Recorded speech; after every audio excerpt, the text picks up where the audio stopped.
Le cadeau, 12 leçons pour se libérer de nos prisons mentales, de Edith Eger, lu par Fabienne Loriot. J'ai appris à vivre dans un camp de la mort.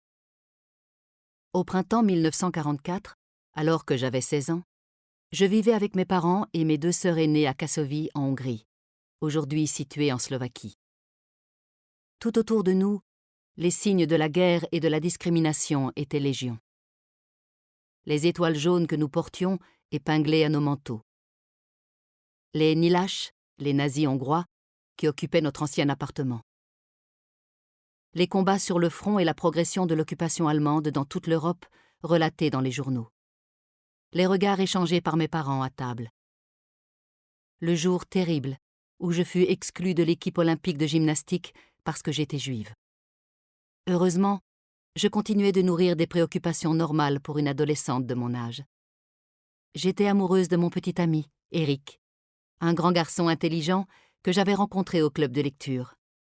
Je rejouais notre premier baiser dans ma tête et j'admirais la nouvelle robe de soie bleue que mon père avait confectionnée pour moi. Je faisais des progrès remarquables en danse classique et en gymnastique et je plaisantais avec mes sœurs Magda, ma superbe sœur aînée, et Clara, qui étudiait le violon au conservatoire de Budapest. Puis, tout changea. Par un petit matin froid d'avril, les Juifs de Kassovie furent rassemblés et emprisonnés dans une vieille usine de briques aux abords de la ville. Quelques semaines plus tard, Magda, mes parents et moi fûmes chargés dans un wagon à bestiaux en partance pour Auschwitz. Le jour de notre arrivée, mes parents furent tués dans une chambre à gaz. Pour ma première nuit à Auschwitz, je fus contrainte de danser pour l'officier SS Joseph Mengele.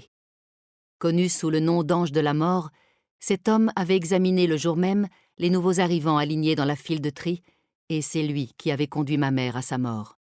« Danse pour moi », m'ordonna-t-il. Je me tenais debout sur le sol de béton froid des baraquements, transi de peur. Dehors, l'orchestre du camp entama une valse, le beau Danube bleu. Je me rappelai alors le conseil de ma mère. Personne ne peut enlever ce que tu as mis dans ton esprit. Je fermai les yeux et me retirai dans un monde intérieur. Dans mon esprit, je n'étais plus la prisonnière affamée, frigorifiée et endeuillée d'un camp de la mort. J'étais sur la scène de l'opéra de Budapest et j'incarnais le rôle de Juliette dans le ballet de Tchaïkovski. De ce refuge privé, j'intimai à mes bras l'ordre de se lever et à mes jambes celui de tournoyer. Je rassemblai toutes mes forces pour danser pour ma vie. Chaque moment à Auschwitz fut semblable à l'enfer sur terre, mais ce fut également ma meilleure formation. En étant confronté au deuil, à la torture, à la faim et à la menace constante de la mort, je découvris les outils de la survie et de la liberté que je continue à utiliser chaque jour dans ma pratique de la psychologie, mais aussi dans ma vie personnelle. Alors que j'écris cette introduction, nous sommes à l'automne 2019 et j'ai 92 ans. J'ai reçu mon diplôme en psychologie clinique en 1978 et traité pendant plus de 40 ans des patients dans un cadre thérapeutique. J'ai travaillé avec des vétérans et des survivants d'abus sexuels.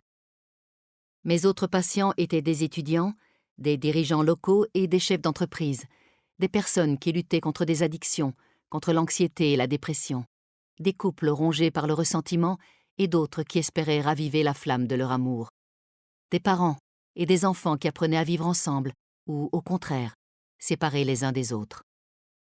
Je m'adresse à vous en tant que psychologue, mère, grand-mère, arrière-grand-mère, observatrice de mes comportements et des comportements des autres, mais aussi en tant que survivante d'Auschwitz pour vous dire que la pire des prisons n'est pas celle dans laquelle les nazis m'avaient enfermée.